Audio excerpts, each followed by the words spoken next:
Students, स्वागत है आपका हमारे यूट्यूब चैनल पढ़ाई गिरी में। आज हमारे लाइफ प्रोसेस का सेकंड लेक्चर है। आज हम लोग पढ़ेंगे रेस्पिरेशन के बारे में। रेस्पिरेशन के बारे में पढ़ने से पहले मैंने लास्ट लेक्चर में एक क्वेश्चन दिया था, वो डिस्कस कर लेते हैं। Why is diffusion insufficient to meet the oxygen requirements of multicellular organisms like humans?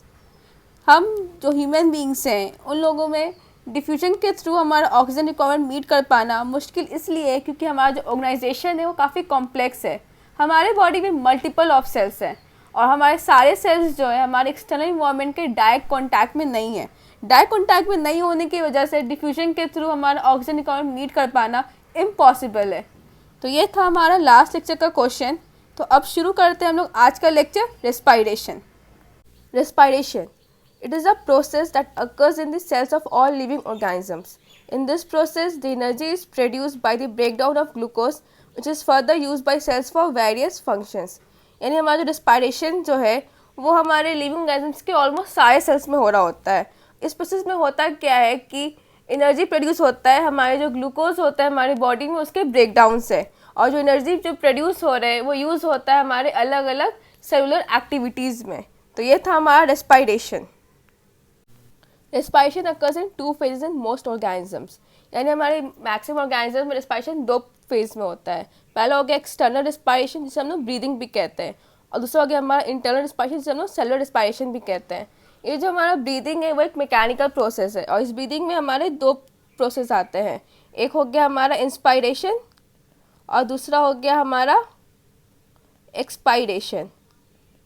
तो ये इंस्पायरेशन में होता क्या है कि हमारे जो ये क्या बोला जाए, हमारे जो डायफ्राम है जो नॉर्मल स्टेट में से कर्व में होता है वो फ्लैट हो जाते हैं, और हमारे रिब्स जो है वो अपवर्ड लिफ्ट हो जाते हैं। इस वजह से क्या होता है, हमारा जो चेस्ट कैविटी है वो इनलार्ज कर जाता है, और हमारे जो एयर है एक्सटर्नल इन्वायरमेंट से हमारे लंग्स में फिल कर जाता है।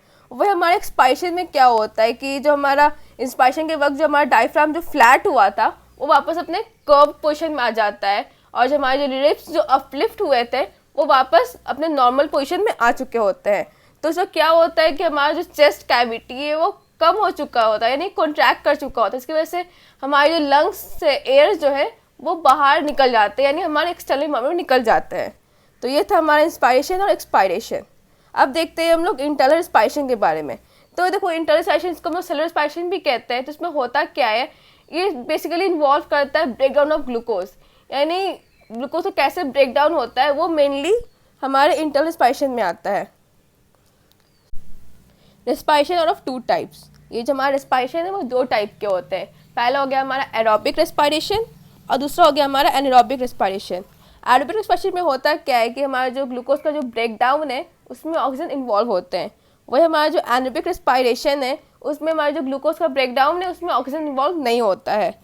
तो ये दोनों का डिफरेंस क्या है वो हम देखते हैं, लेकिन वो देखने से पहले हम देखते हैं दोनों का पाथवे क्या है। ये जो ग्लूकोज है हमारा 6 कार्बन मॉलिक्यूल, उसका ब्रेकडाउन होता है पायरुवेट में जो कि एक 3 कार्बन मॉलिक्यूल है, और इस ब्रेकडाउन में एनर्जी भी रिलीज हो रहा होता है। और ये जो ब्रेकडाउन का प्रोसेस है हमारा ग्लूकोज का पायरुवेट में वो होता है हमारे सेल्स के साइटोप्लाज्म में। ये जो ब्रेकडाउन है वो दोनों में ही कॉमन है, एरोबिक रेस्पिरेशन में भी और फिर एनारोबिक रेस्पिरेशन में भी। लेकिन हमारा जो पायरुवेट का फर्दर ब्रेकडाउन है वो दोनों में ही डिफरेंट है। हम लोगों ने पढ़ा था कि हमारे एरोबिक रेस्पिरेशन में ऑक्सीजन इन्वॉल्व होता है, तो इसीलिए हमारा पायरुवेट का जो फर्दर ब्रेकडाउन अगर प्रेजेंस ऑफ ऑक्सीजन में है तो वो आता है हमारे एरोबिक रेस्पिरेशन में। वही हम लोगों ने पढ़ा था कि एनारोबिक रेस्पिरेशन में ऑक्सीजन इन्वॉल्व नहीं होता है, इसीलिए हमारा पायरुवेट का जो फर्दर ब्रेकडाउन एनारोबिक रेस्पिरेशन में या तो ऑक्सीजन के एब्सेंस में होगा या तो फिर लैक ऑफ ऑक्सीजन में होगा। तो पहले देखते हैं हम लोग पायरुवेट का ब्रेकडाउन एब्सेंस ऑफ ऑक्सीजन में। तो जब हमारे पायरुवेट में मतलब पायरुवेट का जो ब्रेकडाउन हो रहा है एब्सेंस ऑफ ऑक्सीजन में, तो हम लोग को प्रोडक्ट में मिलता है हम लोग को इथेनॉल जो कि एक 2 कार्बन मॉलिक्यूल है। साथ में मिलता है हम लोग को कार्बन डाइऑक्साइड, और साथ ही में एनर्जी भी रिलीज हो रहा होता है। तो ये जो रिएक्शन है हम लोग को मिलता है ईस्ट में। मतलब अगर आपने कभी आज तक केक बेक किया होगा तो आपको पता होगा कि हम लोग केक बनाते वक्त उसमें ईस्ट डालते हैं ताकि हमारा केक फ्लफी बने। ये फ्लफीनेस जो हमारे केक में आता है वो आता है कार्बन डाइऑक्साइड की वजह से जो हमारा ईस्ट प्रोड्यूस करता है। अब पढ़ते हैं हम लोग पायरुवेट का ब्रेकडाउन लैक ऑफ ऑक्सीजन में। जब हमारा पायरुवेट का ब्रेकडाउन होता है लैक ऑफ ऑक्सीजन में तो हम लोग को प्रोडक्ट में मिलता है लैक्टिक एसिड जो कि एक 3 कार्बन मॉलिक्यूल है, और साथ ही में एनर्जी भी रिलीज हो रहा होता है। तो ये जो हमारा पाइरूवेट का ब्रेक डाउन है लैक्टिक एसिड में, ये कॉमनली होता है हमारे मसल सेल्स में। हमारे मसल सेल्स को जब हमारे प्रॉपर ऑक्सीजन नहीं मिलता है तो उस वक्त लैक्टिक एसिड प्रोड्यूस होता है। जैसे मान लीजिए आपने बहुत एक्सरसाइज किया तो उस वक्त क्या होता है कि हमारे बॉडी को प्रॉपर ऑक्सीजन नहीं मिल पाता है, स्पेशली हमारे मसल सेल्स को।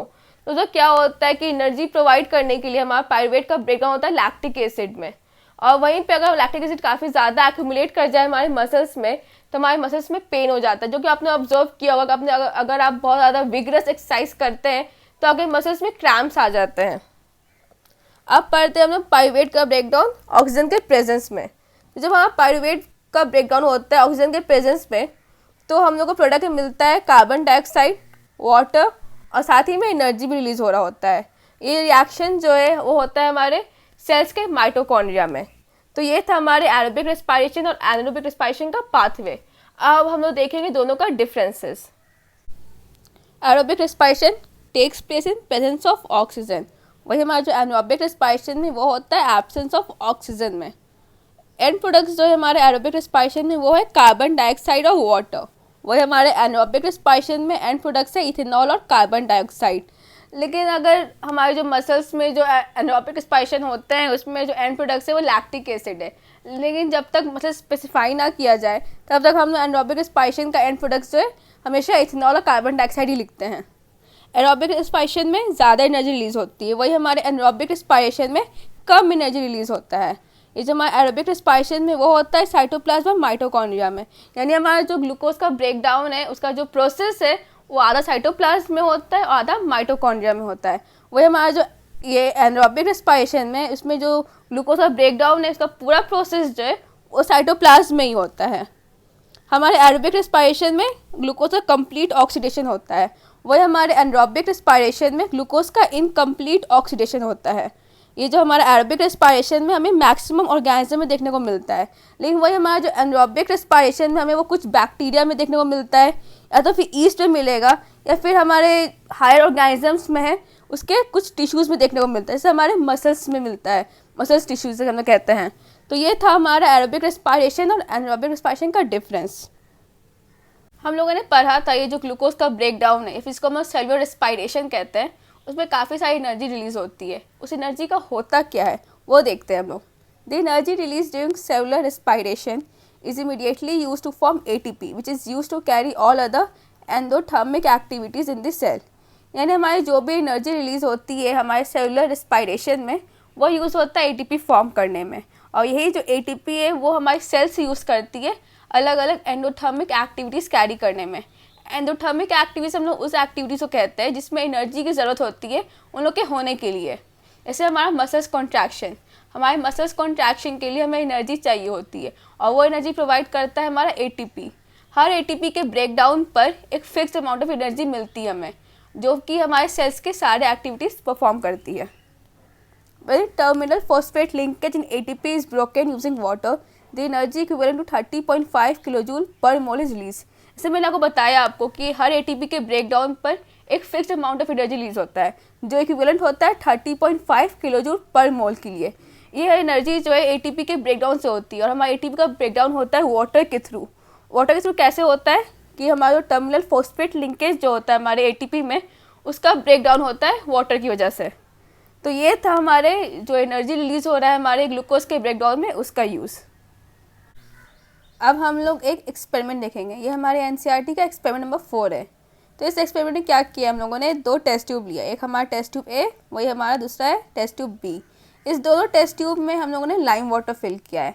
टेस्ट ट्यूब A में हम लोगों ने क्या किया कि हम लोग पिचकारी या फिर एक सिरिंज के हेल्प से हम लोग इसमें एयर फिल करेंगे, वही हमारे टेस्ट ट्यूब B में हम लोग अपने माउथ से एयर फिल करेंगे। तो हम लोग देखते हैं कि ये जो हमारा टेस्ट ट्यूब B है उसका जो लाइम वाटर है जैसे एयर फिल किया वो तुरंत मिल्की हो गया, लेकिन वही हमारा जो टेस्ट ट्यूब A जिसमें हम लोगों ने पिचकारी या फिर सिरिंज से एयर फिल किया वो टाइम लेता है, कुछ टाइम बाद हमारा लाइम वाटर जो है वो मिल्की होता है। तो आप सोच लोगे ऐसा क्यों, दोनों में हमने एयर ही फिल किया और दोनों में लाइम वाटर ही था, तो ऐसा क्यों कि टेस्ट ट्यूब B में हमारा लाइम वाटर जल्दी मिल्की हो गया लेकिन हमारा जो टेस्ट ट्यूब A है उसमें टाइम लगा। तो रीज़न ये है कि हम लोग जो एयर एक्सहेल करते हैं यानी जो एयर रिलीज़ करते हैं उसमें कार्बन डाइऑक्साइड की क्वांटिटी ज़्यादा होती है, इसीलिए हमारा जो टेस्ट ट्यूब B है वो तुरंत मिल्की हो गया। लेकिन वही हमारा जो एक्सटर्नल इन्वायरमेंट में हमारा जो एयर है उसमें हमारे कार्बन डाइऑक्साइड की क्वांटिटी कम होती है। इसीलिए जब हम लोगों ने पिचकारी में सिरिंज से एयर फिल किया टेस्ट ट्यूब ए में तो थोड़ा टाइम लगा, उसके बाद जाके हमारा लाइम वाटर जो मिल्की टर्न हुआ। तो हम लोग इस एक्सपेरिमेंट से ये कंक्लूजन निकाल सकते हैं कि हम लोग जो एयर रिलीज़ करते हैं उसमें कार्बन डाइऑक्साइड की क्वांटिटी ज़्यादा होती है, वहीं हमारे जो अराउंड एयर है उसमें हमारी जो कार्बन डाइऑक्साइड की क्वांटिटी है वो कम है। अब हम लोग एक और एक्सपेरिमेंट देखेंगे।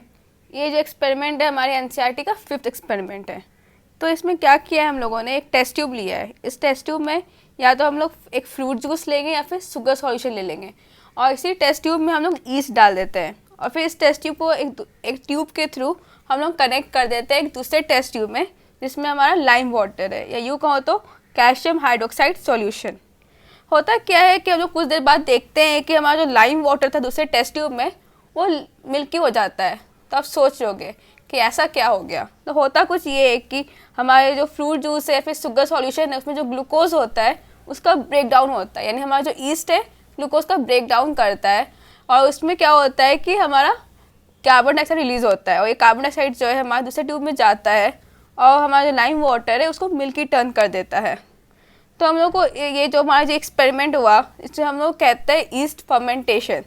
तो हम लोग को ये इस एक्सपेरिमेंट से एक कंक्लूजन मिलता है कि ये जो हमारा जो ग्लूकोज का ब्रेक डाउन है, जो ईस्ट में जो ग्लूकोज का ब्रेक डाउन होता है उसमें हम लोग को एज ए प्रोडक्ट एक कार्बन डाइऑक्साइड मिल रहा होता है। अब हम लोग पढ़ेंगे gases exchange in plants. Plants exchange gases through stomata and the large intercellular spaces ensures that all cells are in contact with air. हमारे जो प्लांट्स है उसमें जो गैसेस एक्सचेंज है वो स्टोमेटा के थ्रू होता है। वही हमारे जो प्लांट्स में बड़े बड़े इंटरसेलुलर स्पेसेस होते हैं जो ये इंश्योर करते हैं कि हमारे जितने भी सेल्स हैं प्लांट के वो सारे एयर के कॉन्टैक्ट में रहें। ये जो हमारा गैसेस एक्सचेंज का जो प्रोसेस है उसे हम लोग कहते हैं diffusion. Direction of diffusion 2 factors पर डिपेंड करता है। एक हो गया हमारा इन्वायरमेंटल कंडीशंस और दूसरा हो गया हमारा रिक्वायरमेंट ऑफ द प्लांट।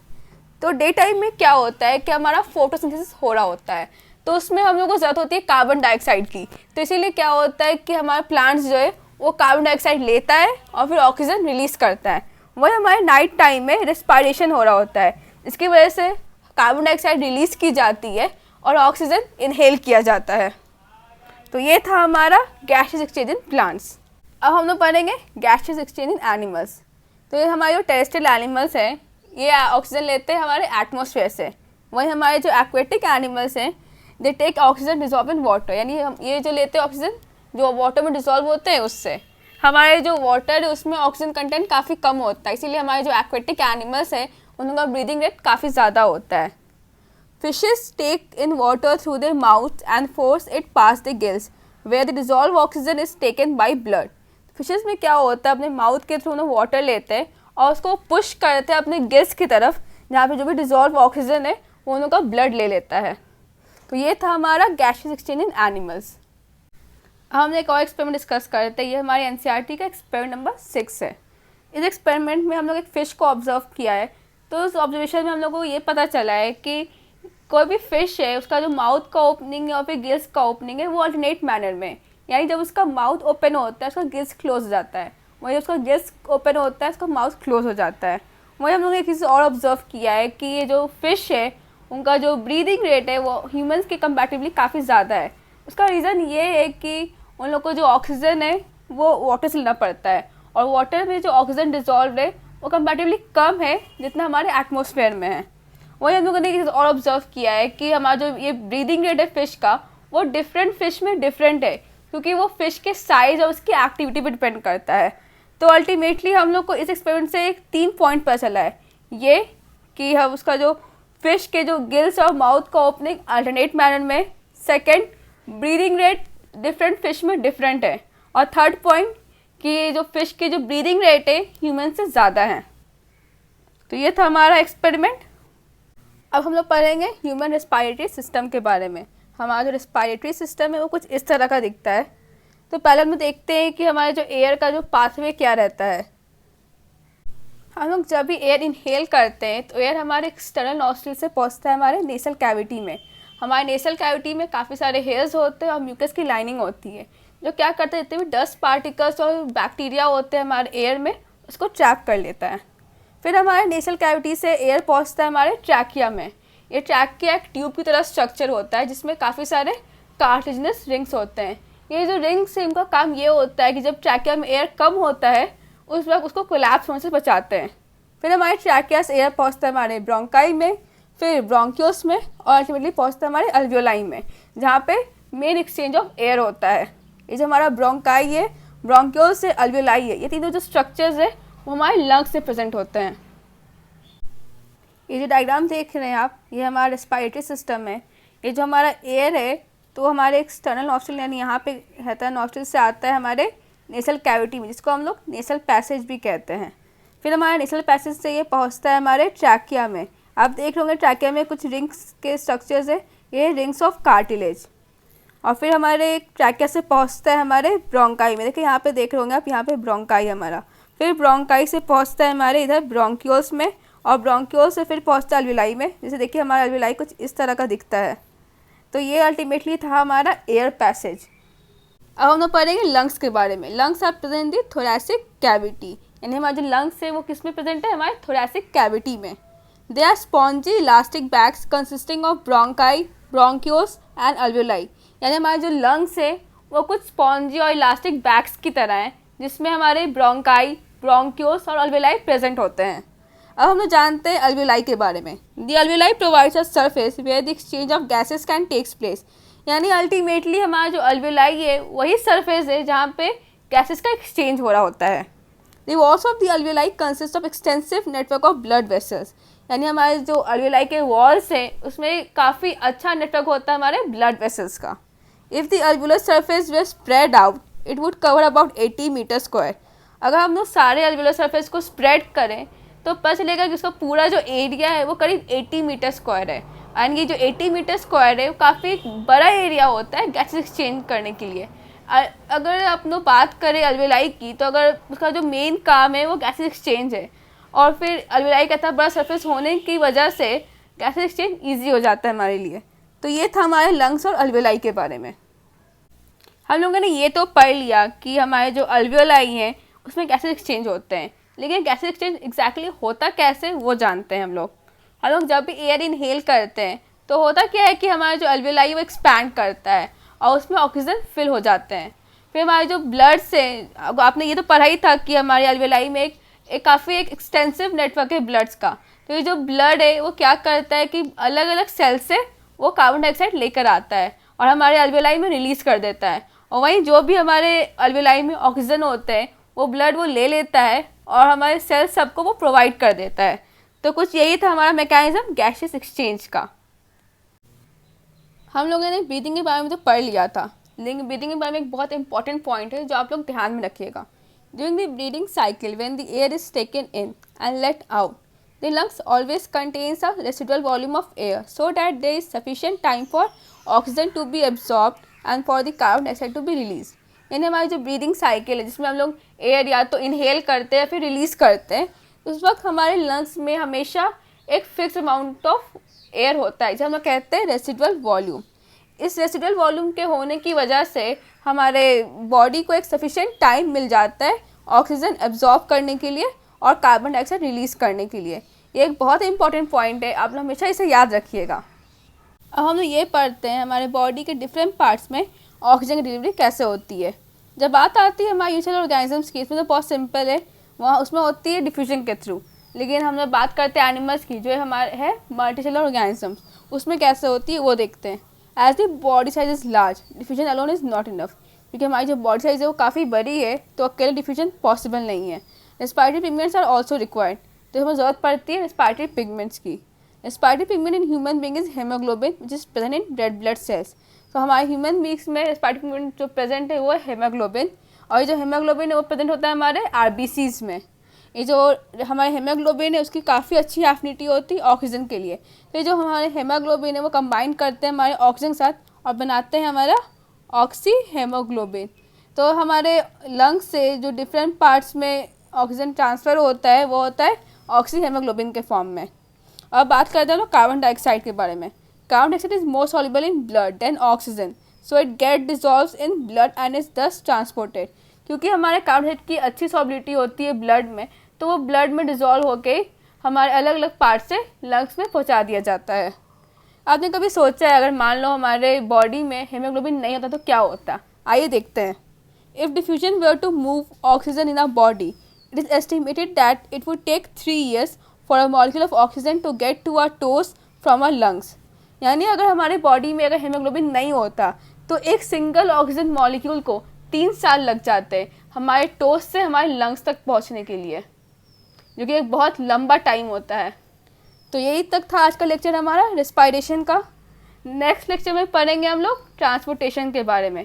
तब तक के लिए आप हमारे चैनल को लाइक करें, शेयर करें और सब्सक्राइब करें। Thank you.